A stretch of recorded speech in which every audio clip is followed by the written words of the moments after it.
The T68 less lethal launcher includes some features that should be familiar from your M4 or your duty carbine. The collapsible stock that extends to a nice long comfortable position into a very close-in CQB position. You then have the carry handle here, which detaches to reveal an 1913 style Picatinny accessory rail.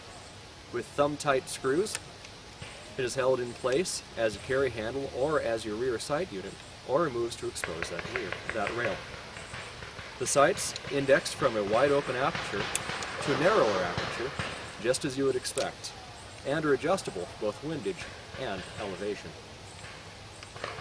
The magazine is detachable, and the marker will function with the magazine removed from the marker, so long as the split fire mechanism here in the chamber is indexed to accept your ammunition from the hopper. If you would like to remove the hopper, that's simply enough accomplished. Plan to use your magazine. Lift the lever, remove your hopper, and now you can mount larger optics to the top accessory rail, or you can just leave the carry handle where it is and have a better field of vision. With 18 rounds of a detachable magazine, that'll pretty closely mimic a 20-round detachable magazine in your M4.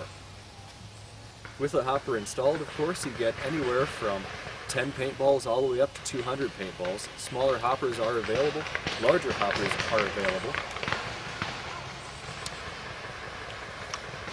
The front handguards in a comfortable ergonomic position and size that should be familiar from your M4 duty gear, and even has a sling attachment point.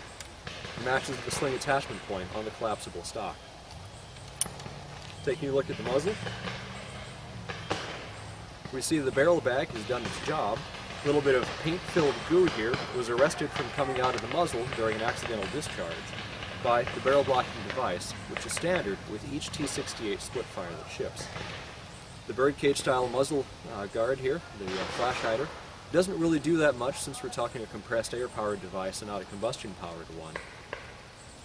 But the aesthetics match that of your M4. This barrel blocking device keeps accidental discharges from leaving that muzzle, which helps protect personnel, training officers, and those participating or simply observing your drill during the setup and the takedown from the drill. That way, in case anyone accidentally has a discharge, you won't have one of the capsaicin-filled paintballs, paint marking balls, or other projectile ricocheting around or breaking on anyone you don't intend it to.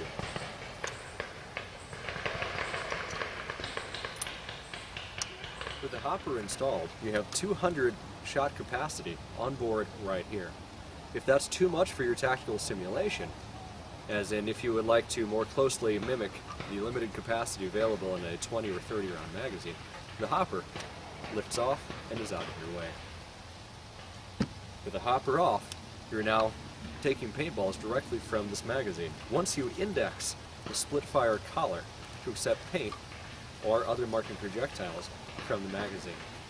Now, after firing all 18 rounds, push the magazine release button, same position as on the M4 family of rifles, and the magazine slides free. You can carry spare magazines in cargo pockets, in tactical pouches on your belt, or in tactical vests, probably the same vest that you train in. The paintballs feed down the top right here and are held in place under spring pressure. Since they're spheres, they don't come flying out at the top because of a series of ball detents right inside of the collar. I'll load two of the standard paint-based marking projectiles now to show you how this collar and those ball detents keep the balls from flying out of the magazine.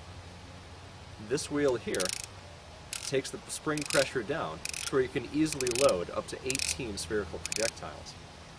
Then pull the collar down, which disengages the ball detents, and load your projectiles. Let the collar slide back up. I put my finger there just so the spring power doesn't force the balls out prematurely. And push this detent right here, which is depressed automatically inside of your marker.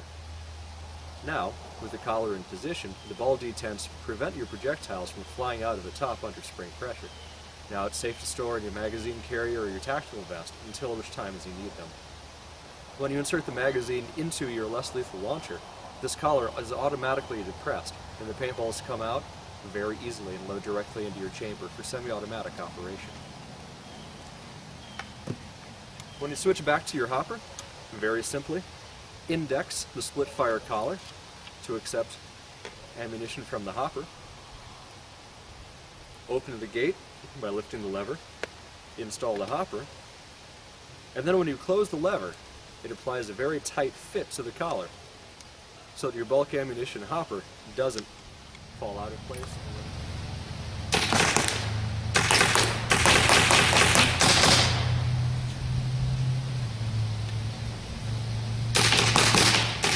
Tactical goggles are not sufficient for force-on-force training. For that, you need some of RAP4's paintball-style goggles. But for target practice like this, they work just fine. I engaged these targets behind me with a combination of rubber kinetic energy rounds, which went right through the standard cardboard targets, and the oleoresin capsaicin powder balls, and you can see the evidence of that powder there on the walls behind the targets. From my position behind cover there, I was able to engage the targets first with rubber rounds, then I switched to the capsaicin balls, and you see the powder splotches on the walls as evidence of that. You don't see any marks, though, from these rubber rounds. These are old hits from paintball training that's been conducted on this particular field. And here, you see a blue splotch there from an earlier shot that I did with one of the blue marking paintball rounds. But you don't see any marks left behind by these rubber reusable training rounds. And the capsaicin powder that's left behind can wipe right off. The powdered balls are a more cost-effective and slightly more environmentally friendly way to practice for using the capsaicin rounds, because they have the exact same aerodynamic profile and the exact same ballistic performance. They just won't irritate anyone standing down.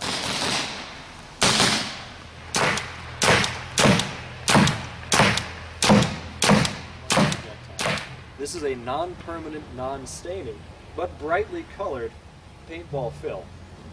This will wash out of uniforms, this will wash off of surfaces, but it'll leave a sticky mess until you do.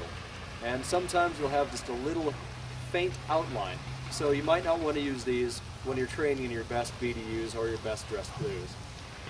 Below that is a better option for training in your actual duty gear. Right in here, you'll see nothing. That's from the water-filled, non-staining marking projectiles. If you look real close, you can see that it's wet, but there's no goof left behind, there's no fill left behind, there's really no shell to speak of left behind either. When training on a mount facility, when training in a borrowed facility such as a school, a warehouse, or another sort of building, you can use those projectiles to mark your opponent, to mark the OP4, and to show where your misses went, but it doesn't leave anything behind that'll take away your invitation for next time. Now, if you would like to leave a more lasting mark that still goes away with a simple wipe, a little bit of breeze, or a nice foxtail brush, the talcum powder based marking balls down here, that's a 2-shot burst from those. There is no goo to worry about, that'll wash right off in the first rain. You can brush it off very easily as well, but that gives you a bit more of a visual clue to where your misses and where your hits went than the water balls, for when you have a facility that'll allow you to use the talcum powder based balls. Down here, you also have an area where you don't see any evidence of a marking projectile hitting, because there we used the rubber, non-marking balls. These little guys are reusable. You can wipe them down, clean them off, and put them through your less lethal launcher again. And for one purchase price, keep using them indefinitely, so long as you can find all of them. They don't ricochet very far, but you want to be sure that everyone, even those merely observing the drill, is wearing proper eye protection. Because unlike the projectiles that break on target, these do ricochet, but they don't go far. They're easy to find, pick up, clean, and reuse. And these bottom two down here, I don't want to touch those. Those are the results of the capsaicin projectiles available only to police and military entities for the T-68 split-fire less lethal launcher. Those have an oleoresin type capsaicin in with that powder. So if you shoot a person who is resisting arrest, not cooperating, or someone in your training that you really, really want to get the message to play their bunker tighter or be a little more tactically sound, that's what you use. That will irritate their eyes, that will irritate their throat, and if they inhale that, that'll make them cough and gag and really resist whatever it is that you want them to stop doing. They will desist just about immediately. So these are the various different marking and non-marking projectiles RAP4 offers to enhance your training needs, as well as field another form of less lethal. When you need a new tool for interactive training, when you need another option for less lethal use in the field, RAP4's T68 Splitfire is your best choice. RAP4, as real as it gets.